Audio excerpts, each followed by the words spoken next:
Welcome to Emuna is Our Future, with dealing with tragedy, dealing with these tragic times that we've gone into, not just as a nation, but as the world, with the sad news of the passing of Rabbi Lord Sacks, someone who I look up to very, very much and has inspired me very much as part of this Emuna is Our Future series. He's someone who gives me the ability to communicate and improve myself on a daily level.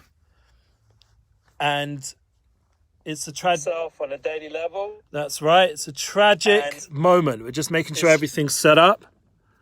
Let's just get this. It's the first time I'm using this new thing, so you just have to excuse me one moment. Here we go. There we go.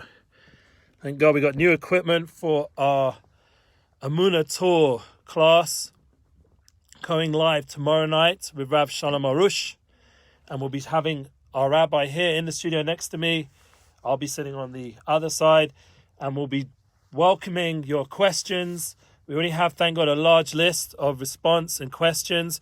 It's exciting that you guys get to join us on a weekly level with the rabbi, Rav Shalom Arush, and he also is an inspiration. He's our host here in Chesed in Brez of Israel. And this is the kind of people we need in our world right now, more than ever, to inspire us. But so how do we deal when something tragic happens? God forbid everyone should be healthy and well. Please God, the coronavirus should go away. But how do we process the passing of such a great man like Rabbi Lord Sacks? That's what we're going to discuss today, alongside some other updates. And my feeling, I'm feeling very emotional, bottom line, is when I found out after Shabbat this week came out, and, new week, new opportunity. I didn't feel totally great inside. Something, you get these little gut feelings that something's off. And I was feeling that, but I didn't know where to put it. Why am I feeling off? I'm hoping this week's going to be good. You come out of Shabbat, the day of rest, the Shabbos, after connecting, and you've disconnected to reconnect, and you're feeling, closer to Hashem, but at the same time, the week's coming on and what you have to take care of, and you need to suddenly start thinking about, what's ahead of me, and suddenly comes online, Twitter, Facebook, everything there, Rabbi Lord Sacks, Baruch Dayanemes, and it's an ocean of feeling and heartfelt emotion, not just by the Jewish people, but the whole world. And that's been this last few days. I'm sure everyone who's listening now live and who's been involved spiritually, emotionally, or even physically had the merit to meet Rabbi Sacks is feeling the loss. And for me, coming from London and growing up in part of the United Synagogue world, I didn't go so much, honestly. I actually never met Rabbi Sacks, even though my wife has and my parents have. In fact, my parents even brought me a siddur when they came to Israel once, which was from Rabbi Sacks, and had a nice message from Rabbi Sacks to me. And I really appreciated that siddur. But one of the inner ways of processing, at first, it just felt dark. It felt loss. I felt like, who is going to fill this space? Like, in the world, who is there that can communicate with such clarity, with such dignity, and with such intelligence? Yeah, and someone just posted now on a Facebook Live, there is definitely a lot of, classes right now which reflects what you're saying about freaking out. I'd prefer to use the word anxiety or concern. Personally, I wouldn't get too dramatic, like this person mentioned, a Holocaust, God forbid. Please God, the world has learned from history, and, we as a people have learned, and we should never have to see such a tragic experience like the Holocaust. And that's something which I don't think we'll ever recover until the Mashiach is here from such a tragic event. If anyone was watching online recently, I'll mention it just because it's very inspiring. But Shlomi Zion, who we had in the studio speaking about unity with Rav Shalom Arush, and he's a great writer as part of Ami magazine, and he was on a very nice YouTube channel, Peter something, San Diego or something, And he was on that channel introducing the world to the Hasidic community. And it was very encouraging. And he himself mentioned there that, a lot of the people in this community have gone through the Holocaust or were from survivors who went through the Holocaust. And I have Rabbonim, who I'm very inspired by, who went through the Holocaust. Now, Rabbi Sacks, I believe, was in London, as I was growing up. I wasn't alive then, but my father was. And that was a different experience, having such a upbringing in England.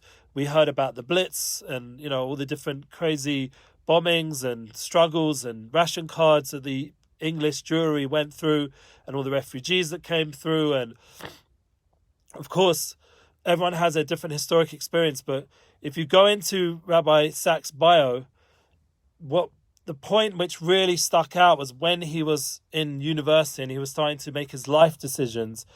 That was, as well as his special upbringing from his father and his brothers and his mother, but to have that moment in university, that picture that he could have gone in any direction, become a lawyer or anything other than what he became, and we would have lost all that inspiration, that we have to touch base with something which was fundamental. If you go to Tim Ferriss's interview of Rabbi Sacks, I just reposted on some of my network.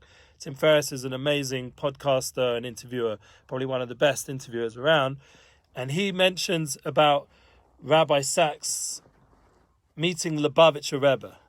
That's the conversation point that I want to focus on. And that was a very profound moment for Rabbi Sacks. That was where he learned, as my friend rightly put when I shared the link today, that the leadership that he understood, it's not just about finding leadership, which is what Rabbi Sacks was doing then. He was traveling around America while he was in Cambridge, and he was looking for that next level of guidance for his life. And thankfully, the Lubavitcher Rebbe, when he heard that he was trying to get in, made time and sought him out and brought him in and spoke with him and empowered him to become a leader. And they developed their relationship till he became the chief rabbi of the Commonwealth and the British Empire, whatever's left of that. But, became the chief rabbi of England, of the UK. And he is the former chief rabbi. And me personally, that was where I met him as a kid, growing up, as he was on TV and seeing him always, giving very respectful speeches and knowing that my family had connection with him through shul. So that was my upbringing, and that compared to his, I had my time in university. I also was seeking leadership. But the key point was that he was empowered to become a leader. That was the message that he left us with, that we can all become leaders. That was the energy he took from Lubavitcher Rebbe, those inspiring words, and he was able to bring it out in a way that not only empowered him to leadership, but empowered everyone around him. I just heard his daughter give a eulogy to him. It's on YouTube. You can look at it now on Rabbi Sacks' YouTube channel. And it's amazing the way you feel that he built new generation of leaders. His daughter herself has become a leader in her way of communication and her love for her father and the legacy, how it continues to live on. Now, we are in a transition time for all of us. I mean, we just went through the American election. It's now winter. I'm wearing my jumper or sweater, as we call it in England, a jumper. You guys call it probably a sweater, or wherever you are in the world, you call it different names, pullover. It's got cold and it's intense, the transition time, because the world is changing. England right now itself is on lockdown. The chief rabbi of England couldn't even be at the funeral of Rabbi Sacks, and many thousands and thousands of us that would have been and would have loved to have brought him here to the Holy Land to be buried here, or be where he was buried in England, to have somehow made it there, or at least have more of a communal experience. Once again, that's been prevented thanks to the Corona challenge that we're still going through. And in Israel, the lockdown is lessening, but it's very gradual, and it's with a lot of patience. Because, for example, you go to a shop, you have to stand outside for 4 or 5 hours. I mean, no, not that extreme. Stand out for an hour and wait for between only 4 people at a time. So all the clothes shops are people waiting to get the new season. It's a bit of a balagan going on out in the streets in Jerusalem, if anyone wants to go visit right now. And it's going to be this whole gradual process. Still a lot of shops not open. Maybe some won't be opening at all.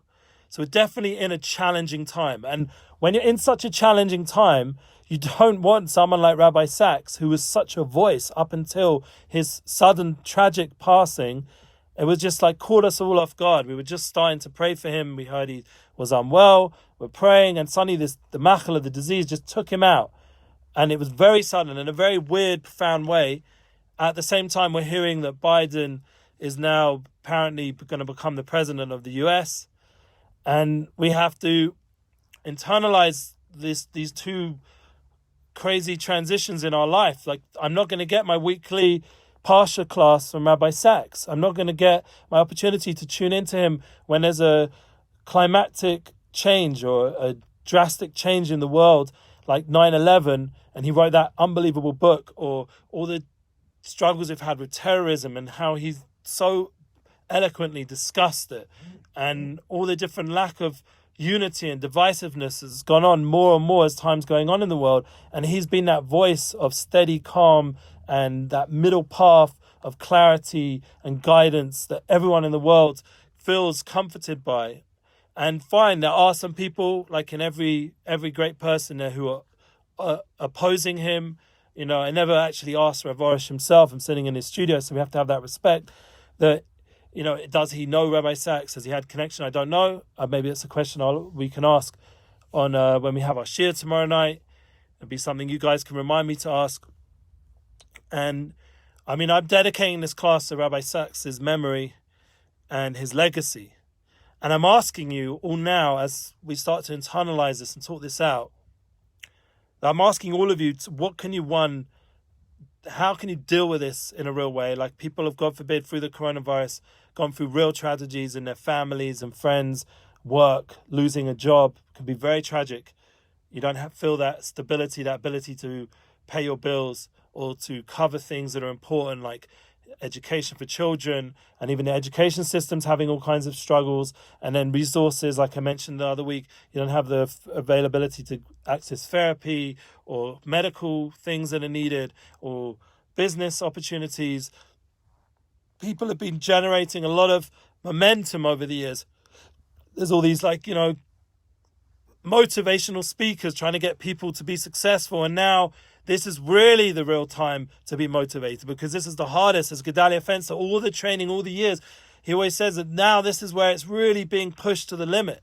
Now we really get to prove ourselves. And now we get to take all those teachings from all our great teachers like Rav Shalom Arush is teaching us about Spodidus, and then connecting. How do we bring it alive? How do we bring the Garden of Emuna series alive? How do we bring all of Rabbi Sacks' like extensive works, extensive amount of emails I've had on my phones over the years, all that guidance? How do we start to bring it alive in our daily life so that we can live now, in this time, right now, and as we're getting into the winter of 2020, 5781, with a Corona challenge? How do we bring it alive so that we don't get pulled down, God forbid, into a sort of depressed, you know, God forbid, I didn't want to say the words, but to give up kind of mindset? How could we ever give up? There's no giving up. And we know that with all those teachings, all that guidance, all that energy, that's the time it was preparing us for now. It was all preparing us for this moment right now. And that was the light from Avram Avinu. Remember Avram Avinu, our great forefather? He was able to empower all the generations with his holy kindness and his holy avoda, and all the 10 tests that we spoke about that he went through with his holy soulmate, Sarah Emuna, our foremother. And they were able to transform the struggles that they went through to have children and to be able to build the new generation with Yitzhak Avinu. And to, like we see in this week's Parsha, we start the Parsha with tragedy. We start Chai Sarah Emunu, our foremother, has passed away.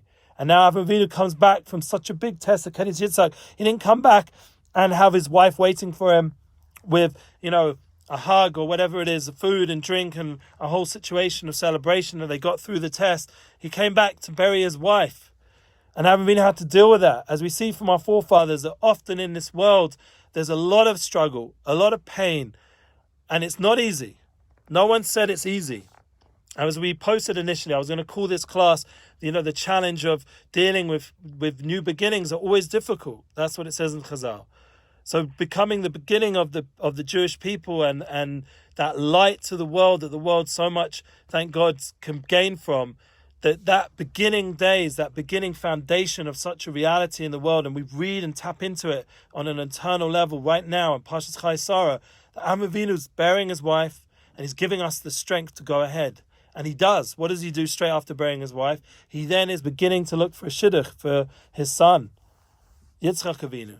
Not only has he bought a part of the land, the Holy Land, so he has now an acquisition in Eretz Yisrael. He owns Hebron. It's his property and his descendants' property till now.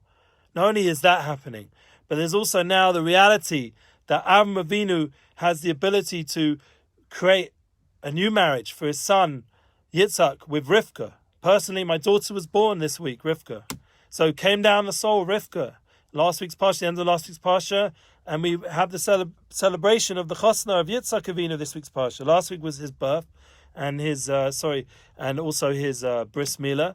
And now, and Nikedes Yitzhak. And now this week we're celebrating his wedding and his continuation of having children with Yaakov, and the continuation with Esav, his brother, and how the world starts becoming reality that we see now. We have this beginning stages. It's all in the forming stage, which is usually the most delicate and gentle and has to be done in a very sensitive way. And that was Avram and Yitzhak Yaakov's power. They were forming the formation, the blueprint of creation at that time till all of eternity. So when we look into Avram's light, as we come in, it says he was Bevarach L'Kol. He had everything. He had everything he needed, including a daughter as well. It says in the explanations that he was blessed with everything by the end of his life. But that mindset of being Samech B'Chelko, of B'Kol Mikol Kol, Avram, Yitzhak, Yaakov, of every one of them being happy with what they had and being able to pass that over to others, to empower us. So that's what we have to do. We have to take this tragic time of Rabbi Lord Sacks passing away, Jonathan Sacks, and I think his Hebrew name, someone can post it there, should be a merit for him. And we should have the ability, I think it's Yaakov is one of his names, part I remember. So we should have in mind that what we're doing is a continuation of all our great teachers until now. And thank God we have Rav Arieh. He should be well. Havda ben Chaim L'chaim. He should be well until 120. We should pray for our leaders to be healthy. One of the things I do on Rosh Hashanah personally, I really pray sincerely for all our leaders, all the people that speak. But not only that we should become leaders. That's the point of Rabbi Sacks. We ourselves should be empowered. And he also said an important thing in Tim Ferriss's interview. He spoke about the importance of having a close group of friends who believe in you more than you believe in yourself, who empower you to do your role in the world. And that's something that was funny. It was in my group of friends that we were talking about this. But we're all here together to empower each other. You should make sure your group of friends, the people you're connected to online, that you speak to daily, the ones you actually talk to either face-to-face or through the different, WhatsApp groups or whatever it is, they're people who inspire you to live more fulfilled, more empowered, to believe more and more in your ability to make this world a positive place. That's the kind of people you need to surround yourself with. All the great, speakers nowadays and people who thank God, who are influencers in a good way, they talk about how it's so important to have a good sphere of influence, people that inspire you, and not to be around people that, God forbid, take away from your ability to impact. So I bless everyone who's listening in that we should learn from Rabbi Sacks. Go to his large empire of books and his channels and get inspiration to go ahead. And those, God forbid, that oppose Rabbi Sacks, there are people out there. It's not so hard to find them online. I have no opposition towards them, and I'm not trying to get involved in their opposition to Rabbi Sacks on any level. Baruch Hashem, I'm just drawing out the part that has inspired me to grow and become, thank God, in my own little way, a little leader in my little sphere of influence, my family, my friends, hopefully a little bit on these Torah classes, these Emuna classes, that we get a little bit of inspiration together and to learn a bit and to hopefully become a better version of myself and to help others become better versions of themselves. And these kind of positive focus, unity focus, this needs to be the focus. So the opposition that's out there is irrelevant, because in the end, life is so short. To waste your time arguing and finding the problems in everyone. Who has time for that? I was writing in my United Souls book recently how life is so precious every minute. Like suddenly Rabbi Sacks was here and he wasn't here. Suddenly people with functioning great families, and suddenly they're no longer in a situation where they have a full family. Someone passed away due to this, due to that, God forbid. And we have to really appreciate the people in our life, appreciate the gift of life, to turn this colder time and warm it up with love. And that's one of the things I get so inspired by, like from Avram and Sarah and Rivka, Yitzhak and Rivka, and the whole shidduch process. Eliezer, my name's Eliezer, went out to find the shidduch, and comes Rivka into the home, and there's a joy that returns to Yitzhak, and to appreciate the relationships, healthy relationships around us. Like Rabbi Sacks was a role model of marriage. I went home to my family in London, and not religious, beautiful family. I grew up, thank God, very well. But they're not religious in an open sense. But they had a beautiful article in the Sunday Times, like a very secular English newspaper, and it was a whole bunch of pages talking about the marriage of Rabbi Sacks and his beautiful journey with his wife Elaine. I think that's her name. And they together made a Kiddush Hashem in all the English press about their marriage, just their marriage, not the things he spoke about so intelligently. And the question is, that comes back to me. I talk about unity and my unity podcast and relationship podcast, and our Emuna is our future podcast. And I now, thank God, was just on a podcast called Think Torah, and I spoke about my own, hopes and dreams with Rav Orish and our Emuna Torah and all the bookings for Nissan Black, and we're trying again to get the Hanukkah tour up on the road. We're not giving up, and we're trying to push as much as we can to create positive energy, positive events, positive words of inspiration in our life. So we're trying. And tomorrow night, like we said, Boker Tov from Tulsa, Oklahoma. I love it when I see this person. It gives me joy. We're reaching Oklahoma. The US is alive here. So we have the opportunity tomorrow night to have Yoni Gabali. He's going to come on this side of me. He's going to play the guitar and sing. His friend Aaron Lagman's going to play the guitar, but he's going to sing, and they're going to make great music together for us. And the Emuna Tour, it's going to be soulful music. And that in itself, for me, is my comfort. That there's soul. We have a soul. The Rabbi Sacks' soul. And that's one of my best friends said to me Saturday night when I heard the news and we spoke to each other in London, I was we're on the phone and we're talking, and he's just saying, like, it's the point is that he's now up in the world of truth, and he's influencing now everything from that place. So what we get down here, like, the elections or this or that, or we're happy about the election, whatever it is, whatever our political persuasion is, we're not getting political, but the point is, whatever the situation is, economically, it struggles, health-wise, everyone's having some sort of people. Someone wants to talk how to find their shidduch, and once again, we get inspiration from this week's parsha to get a shidduch, all this kind of stuff that's going on and on and on in an intense way, and we have to suddenly think and breathe. I have a soul. Rabbi Sacks has a soul. And his soul is communicating to us now from the higher world, from the true world, without all the blocks of the body, without the blocks of the physical restraints. And he's communicating us. He's sending us even more inspiration than he was down here. And he's praying for his family and for his friends, and we wish them all comfort and long life. And he's reaching out to our generation. He's understanding on a very, very deep level. He was just here in this world before this weekend, for Shabbos, and he saw all the divisiveness, saw all the pain, saw all the struggle, the coronavirus, and he's up now with Hashem and all the Tzaddikim and all the righteous people, and he's beseeching on our behalf how to make the world more, I'm just getting the YouTube back on track. There we go. And this will be on YouTube, Facebook, our podcast. He's getting the world back to a place of positivity. And that's something which is really exciting, the ability to have someone, Melitz Yosha, to seek out for us in the higher worlds and in that place of truth. And that's important to remember, that we're not only in this world, as painful as it is when a soul leaves this world, but one of the comforts is it's a soul, it's an neshama. And that's the idea with the music we want to bring here. It has to be soulful music that inspires our soul, not pulls us down to be more physical, to lift us up, to elevate the physical. And that was one of the great lessons from Rabbi Sacks. He went around the world and he inspired the world to become more spiritual. Even the atheists were friends of Rabbi Sacks, and he was able to inspire them, hopefully on some level, or at least the people listening in, to clarify their arguments, to bring out the truth of spirituality of the soul. And that soul talk went all the world, went more global than anyone. That TED talk that he put up has gone to millions. Unbelievable talk about we becoming more selfless, becoming more soulful, caring for other people.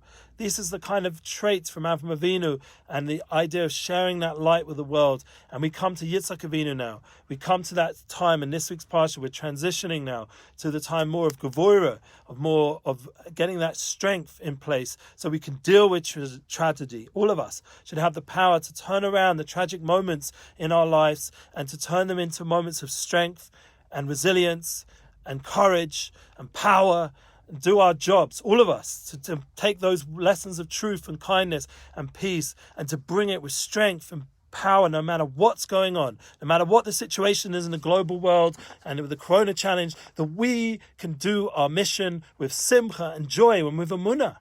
And we can apply the lessons of Rav Orish. We can keep developing that relationship with Hashem, to have that hour to clean off our heart so that all the baggage that comes sometimes and allows us the ability to process things, talk to Hashem, allow Him to heal our hearts, to help us, to give us the strength to do everything. And that's the key with this. We're talking to Hashem with that relationship, that Emuna tour that we're working on here. I'll see you tomorrow night, please God, and you'll send us your questions. We'll take this time to strengthen ourselves even more, chazak v'yamatz, and go ahead with the rest of this winter with simcha and joy, and we should see all the tragedy turn into joy and happiness for the whole world, including the Sacks family and all of the community of the world, to rejoice together with the Tchias HaMesim and us all with resurrection of the dead and the Binyan Bayis Shlishi B'Mehei V'Meinu Amen. We'll have that third temple. It's going to be glorious. Can't wait to see you there.